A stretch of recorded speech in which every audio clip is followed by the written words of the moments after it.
ದೀಪಾವಳಿ ಹಬ್ಬದ ಖರೀದಿ ಹಾಗೂ ಮದುವೆ ಜವಳಿಗಾಗಿ ಇಂದೇ ಭೇಟಿ ನೀಡಿ ನಿಮ್ಮ ಹತ್ತಿರದ ರವೀಂದ್ರ ವಸ್ತ್ರ ನಿಕೇತನ.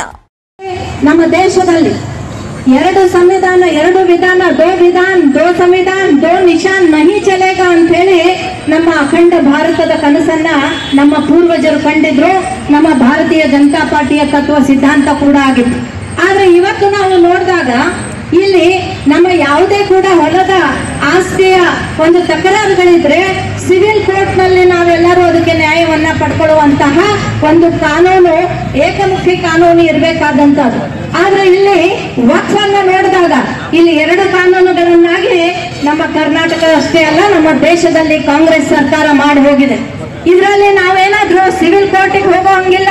ವಕ್ಫ್ ಅಂದಾಗ ವಕ್ಫ್ ನ್ಯಾಯಮಂಡಳಿಗೆ ವಕ್ಫ್ ನಮ್ಮ ಟ್ರಿಬ್ಯುನಲ್ಗೆ ನಮ್ಮ ಕೇಸುಗಳು ಹೋಗ್ತವೆ. ಅಲ್ಲಿ ನಮ್ಮ ಜನ ನಮ್ಮ ರೈತರು ಹೋಗಿ ನಿಂದಿರಬೇಕು. ಅಲ್ಲಿ ವಕ್ಫ್ ಕಮಿಟಿ ಕೂಡ ಸಂಪೂರ್ಣವಾಗಿ ಒಂದೇ ಜನಾಂಗದಿರೋದ್ರಿಂದ ನಮಗೆ ನಮ್ಮ ಹಿಂದೂಗಳಿಗೆ ನ್ಯಾಯ ಯಾವತ್ತೂ ಕೂಡ ಸಿಗಂಗಿಲ್ಲ. ಹಾಗಾಗಿ ನಾವು ಇವತ್ತು ಹೋರಾಟ ಮಾಡ್ತಾ ಇದ್ದೇವೆ. ಇವತ್ತು ನಮ್ಮ ರಾಜ್ಯಾಧ್ಯಕ್ಷರ ನೇತೃತ್ವದಲ್ಲಿ ಇಡೀ ಕರ್ನಾಟಕದ ಪ್ರತಿಯೊಂದು ಜಿಲ್ಲೆಯಲ್ಲೂ ಕೂಡ ಇದು ಟ್ರಯಲ್ ರೌಂಡ್ ಇದೆ. ಅವರು ನಡೆಸುತ್ತಿರುವ ಈ ಜನಪರ ದಬ್ಬಾಳಿಕೆ ಹೋರಾಟ ರೈತರ ಮೇಲೆ ಮಠಮಾನ್ಯ ಮೇಲೆ ಮಠದ ಆಸ್ತಿಯ ಮೇಲೆ ವಕಫನ್ನು ಸೇರಿಸಿ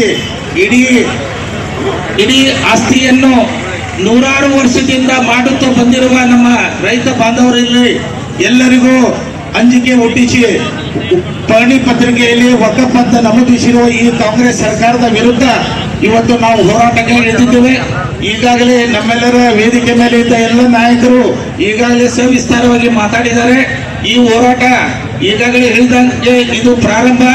ಈಗ ಬರುವ ಅಧಿವೇಶನದಲ್ಲಿ 9 ಅಥವಾ 10ನೇ ತಾರೀಕಿಗೆ ಭವ್ಯ ಪಾದಯಾತ್ರೆ ಸುವರ್ಣಸೌಧಕ್ಕೆ ಮುತ್ತಿಗೆ ಮುಖಾಂತರ ಮಾಡುತ್ತಿದ್ದೇವೆ. ಅದರಂತೆ ಈಗಾಗಲೇ ಹೇಳಿದಂತೆ 3 ತಂಡಗಳು ರಚನೆಯಾಗಿದೆ. ಅವರೆಲ್ಲ ಮೊದಲನೇ ವಾರದಲ್ಲಿ ಎಲ್ಲ ಜಿಲ್ಲೆಗಳಲ್ಲಿ ಬಂದು ಅಹವಾಲುವನ್ನು ಇವತ್ತು 2024ಕ್ಕೆ 9,40,000 ಎಕರೆ ಆಸ್ತಿ ಹೊರದಾಗೈತಂತ. ಇನ್ನೊಂದು 10 ವರ್ಷ ಹಿಂದೆ ಬಿಟ್ರಿ ಅಂದ್ರೆ ಕೆರೆ ಗುಡ್ಡ ಆಮೇಲೆ ಗೌಟ ಏನದಾವಲ್ಲ ನಿಮ್ಮೆಲ್ಲ ಹಳ್ಳ್ಯಾಗ ಎಲ್ಲ ಅವ್ರದ ಆಸ್ತಿ ಆಗ್ತಾವ ಅಂತ ಹೇಳಕತ್ತಾರೆ. ಹೀಗಾಗಿ ಇನ್ನು ಮುಂದೆ ಸುಮ್ಕೊಂಡು ಯಾರು ರೈತರು ಈಗಾಗಲೇ ನಮ್ಮ ನಗರದವರು ಪದಗದವರು ಅಷ್ಟೇ ಅಲ್ಲ ಶಾಸಕರಾದ ಅರ್ಸಿಕರ ಜೊಲ್ಲೆಯವರ ಆಸ್ತಿಯೂ ಕೂಡ ವಕ್ಫ್ ಬೋರ್ಡ್ ಹೆಸರು. ಇನ್ನು ಅವ್ರದ ಆಗೈತೆ ಅಂದ್ರೆ ಉಳಿದವ್ರ ಗತಿ ಏನು? ಸಿಂದಗಿ ಒಳಗೆ ವಿರಕ್ತ ಮಾಡಿದ ಆಸ್ತಿ ವಕಫ್ ಬೋರ್ಡ್ ಆಗೈತಿ. ಆಮೇಲೆ ಗುಡಿಗಳು ದೇವಸ್ಥಾನಗಳು ಕೂಡ ಇವತ್ತು ವಕ್ಫ್ ಆಸ್ತಿಗಳಾಗಿದ್ದಾವೆ. ಈ ಕಾಂಗ್ರೆಸ್ ಸರ್ಕಾರದವರು ಮುಖ್ಯಮಂತ್ರಿ ಆಗಿರ್ತಕ್ಕ ಸಿದ್ದರಾಮಯ್ಯ ಅವರು ಮಾಡಿ ಹೇಳಿದ್ದಾರೆ ಎಲ್ಲ ಆಸ್ತಿಗಳಿಗೆ ವಕ್ಫ್ ಆಸ್ತಿ ನೋಂದಾಗೈತಿ, ಅದು ತೆಗೆಸ್ತು ಅಂತ ಹೇಳಿದ್ದಾರೆ. ಇನ್ನೂ ತೆಗೆಸಿಲ್ಲ.